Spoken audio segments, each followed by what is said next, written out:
Does it sound like you're saying, right here, right here, right here, right here? Yeah, you're right. I'm right here. You're right there. And welcome back. That's the river right there.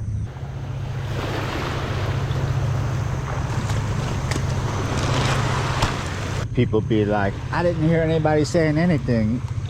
You must be crazy. So, talking about the bird. The bird song. Bird song. Yeah, you're right.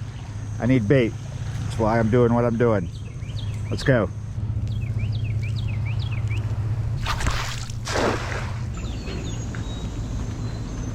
So I've been here for a while now, throwing my cast net, and I'm not getting anything. Caught one thing in the net, a little tiny baby channel cat. There's no sign of mullet close in. Look at this water, super dirty still. It's at 12.5. That's what the flood gauge level is. Can't wait for it to go down at least 2 feet. That would open up a lot of spots, but I should have got to this spot earlier. This is just a little bit after sunrise, right? The traffic on 23 that I have to cross to get here has been raging since 2 a.m. Like almost impossible to cross it. And it kind of slowed down right after sunrise, and I was able to get here right around sunrise. Crossed it. Yeah, maybe that's what's up. A lot of times there's a lot more bait here at night than there is during the day. So, and this afternoon is supposed to be wet. So if I want this to work, something's got to give. Something's got to jump up on the table here and offer itself up. I've been awake all night. I woke up last night at 10 p.m. I've been awake since then. Oh, it's a nice morning. I just screwed up.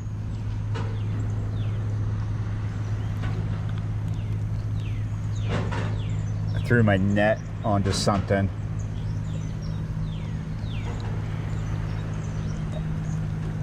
I'm trying to get to it, but the mud is getting deep. The more I come out, oh, this is the only cast net I have.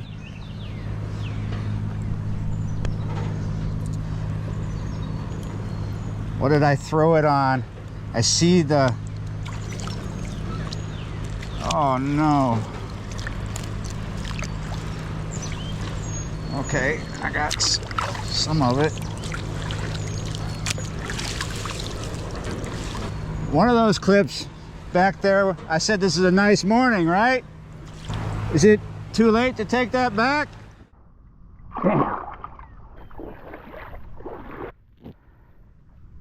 I'm gonna at least see how bad I messed it up.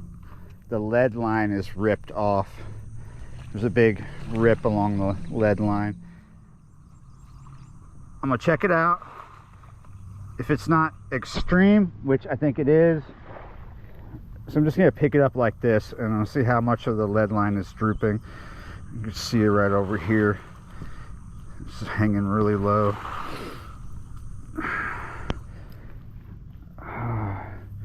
That's not what I did. Here's the damage I did. I'm trying to get it off whatever that thing was. Okay, so maybe I can fix that with some 20-pound, like sew it all back together. But at the moment, it's of no use to me. It's no good to me at the moment. I'm going to mend that before I go to sleep. This should be easy.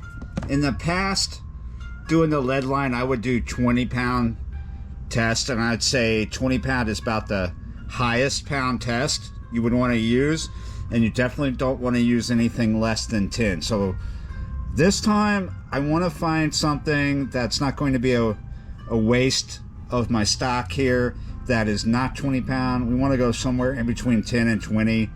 As you see, I've got a lot of choices with mono. Don't want to use braid. Let me pick something. We're gonna go with 18 pound. That's not the most expensive line to be using either, so should be good. Let me explain. Yeah, let me explain why nothing stronger than 20 and nothing lighter than 10.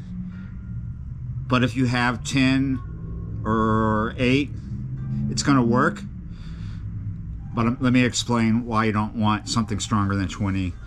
All right, so this is 15, and 20 pound is just a little stronger than this. 20 pound is stiffer than 15. See how this is really light? If you look at the draw lines, the pull lines that pull the basket together, you see these are really strong. But if you look at the actual netting and compare it to another bit of mono that you have, this netting is not 20 pound. This might be 30 to 45 pound test, the draw line, and the actual netting maybe 10, somewhere in between 10 and 20, right? So if you use something strong to sew your netting back to your lead line, as what I'm going to do this morning, it's going to be really stiff and it could cause issues. You want flexibility still. Now, if you use something below 10, it's going to tear. If you use something above 10, it's going to tear, because if your net is looking like this, if you've had it for a while and you've been sewing it up, or using it a lot like I do, this starts to get weaker and weaker, even if it's not tore up. Yeah, so eventually this net's going to be worthless, but I will keep sewing it up until it is worthless, because they are expensive, and I'm not ready to buy a new one because I know I can save this. But let's get into it. This is probably the easiest part to repair when you mess this up. This is all I'm going to repair. I have some other holes here, and when you have holes like this and you try to sew them up, because we're just going to sew these things together, right? And when we sew these holes in the side or somewhere up here together, it draws it closer. It's not going to be uniform. But with this, you can get a better seam and it's not going to cause issues. But the more you sew this up, no matter where the hole is, the less effective it becomes. It's still going to be effective, but it's not going to be perfect. It's not going to be like it just rolled off the assembly line. This video is actually by request, though the request was made quite some time ago. A subscriber by the name of Johnny, Catfish Johnny, texted me and was asking me about advice on sewing up cast nets, and asked me if I would do a video. And I said, well, I'm not really ready to do a video about that, because the net wasn't messed up at the moment, but his was, and he wanted some advice, and I did the best I could via text. But here you go, Johnny. Here's M. Hood mending his net, a fisherman mending his net. This is like an old time thing, fishermen sitting around with a pipe in their mouth mending the nets. They did it differently then. They were different nets, different style. They were using like a bone needle and sewing it back together. Not what I'm doing this morning. This is really crude. I don't have a pipe. I got a bowl, but I'm not going to sit here on video. I need to focus.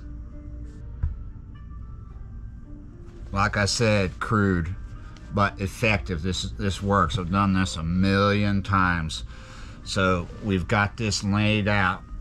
The rip goes from this side of your screen to past that side of your screen. So it's about around 2 feet long, and we got this mono, and we want a little more than 2 feet. So we're gonna get not a full span of the arms, but dang near. I'm gonna cut this off. When I'm sewing other things, I'm doing a much better job I've got some other sewing projects I need to get on top of, but they're for clothing. It's fabric. So here we go. What we're gonna do is we can get to the end of this tear here, and we can like run this into the mono through the first square or go deeper, but we don't want to go too deep into the net because we don't want to bunch it up. So we want to keep our seam really close to the edge, almost right there on it, just the very edge. Now this tear may be dogged, so we might not be able to get a straight line, but what we're going to do is we're going to find where the beginning of our rip is, and as you can see, it's right there at that lead. What we want to do is we want to go past the beginning of the rip, and because that lead's in the way, we're going to go ahead and go to this side of the lead, and we're going to come right through there.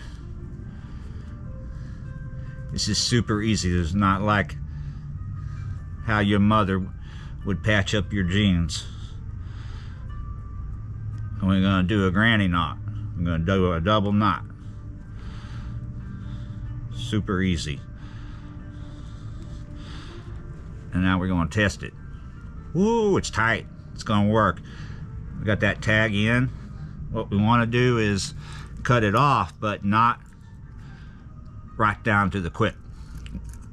We just want to leave a little bit of slack, a little bit of a tag in, not too long, not too short, to account for slippage. This is where the crudeness and the tediousness of this project comes into play.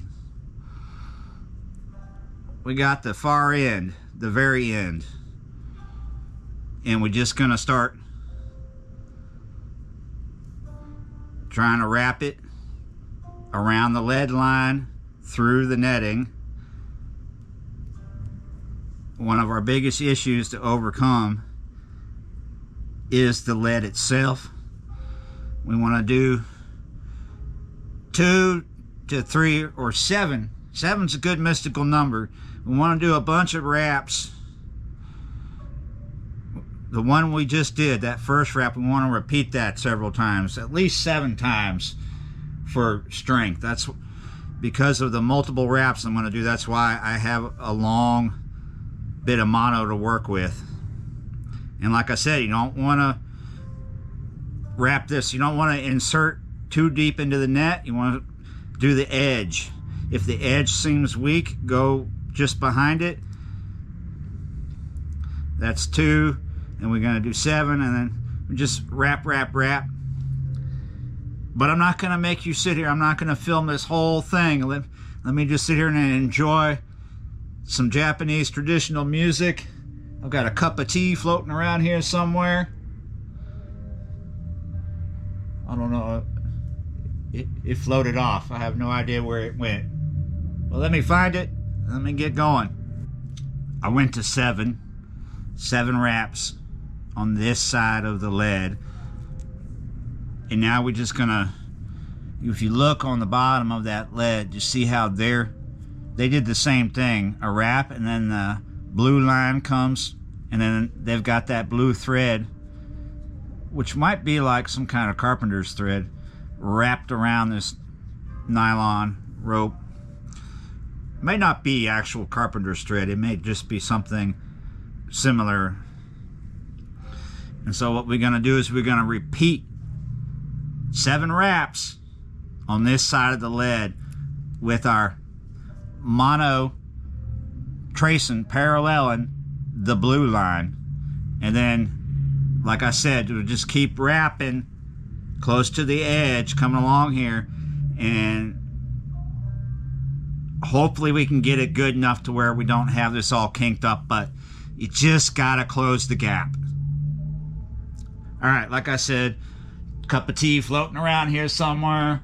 I need to get up off my butt and find it, because it's sure nice to be mending your net with a warm cup of tea by your side.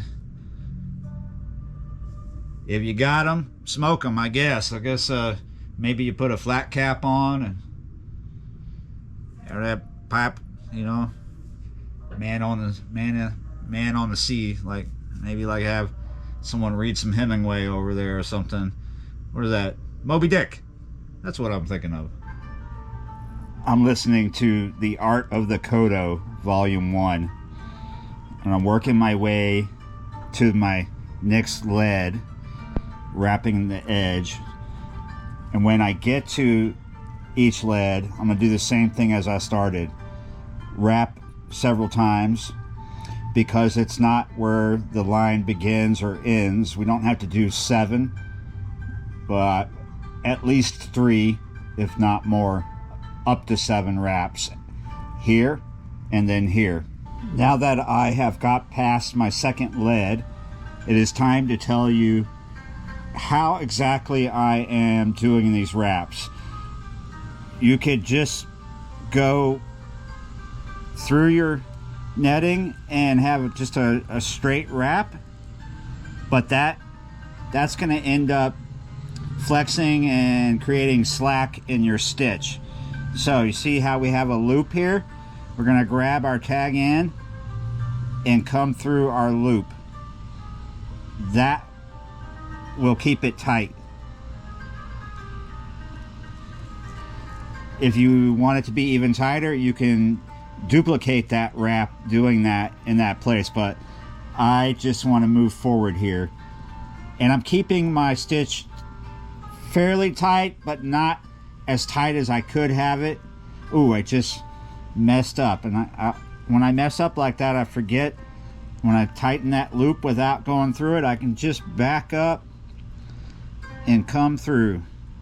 And I hear something hissing in the kitchen. That means my next cup of tea is about to be brewing. All right. When I do that, going through the loop like that, and I set it down, it stays tight. I can get up and go make a cup of tea, and I come back and my stitch is still tight, and I can just move forward. Because my stitch is kind of tight and my wraps at each end of the leads are multiple, I'm already running out of line, which is fine. You never want to do hand sewing projects with the amount of thread you think. If it's going to be super long, it is really difficult to do a hand sewing project, whether it's with your fishing net or with patching your jeans or something, with like 6 feet of thread coming off the needle. It's just unwieldy. So sometimes you can do it with 1 strand of thread on the needle. Other times you need to tie off, as we're about to do. And what we're going to do is several wraps at the end of this lead right here, bringing the end through the loop.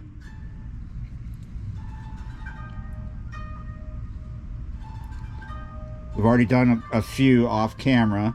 This will be our final one. We're going to go back through.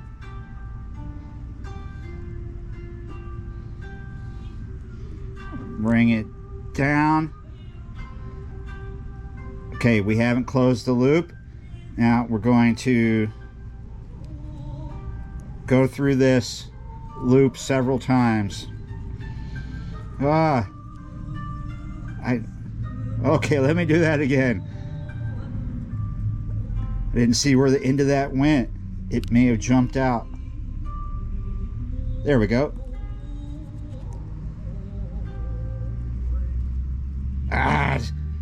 It keeps jumping out. There's too much tension. It's too springy.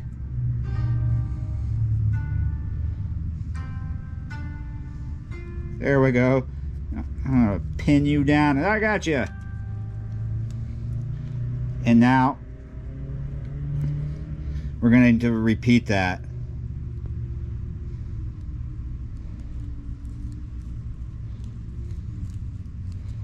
Okay, here we go.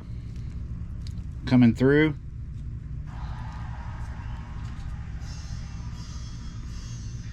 And through. At least 7 times wrap through this loop.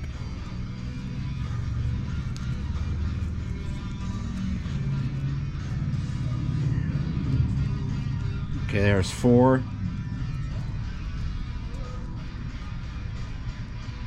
And now we've switched to one of my favorite Japanese doom bands. There's just a playlist in the other room. That's Ninja Izu. Not Ninja, Ninja Izu. Really cool band. They've been around for a long time, like 30, 40 years.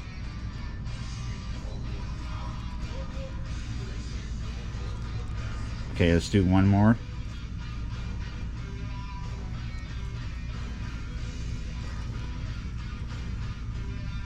TDS.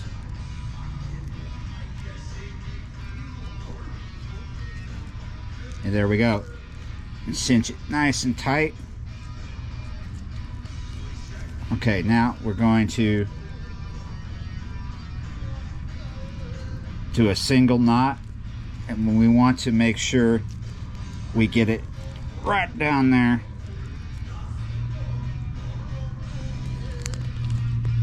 And now we're going to do another one right on top of it. And you got to bring it down. Push it all tight. Ah, there we go. We're tied off. That looks good.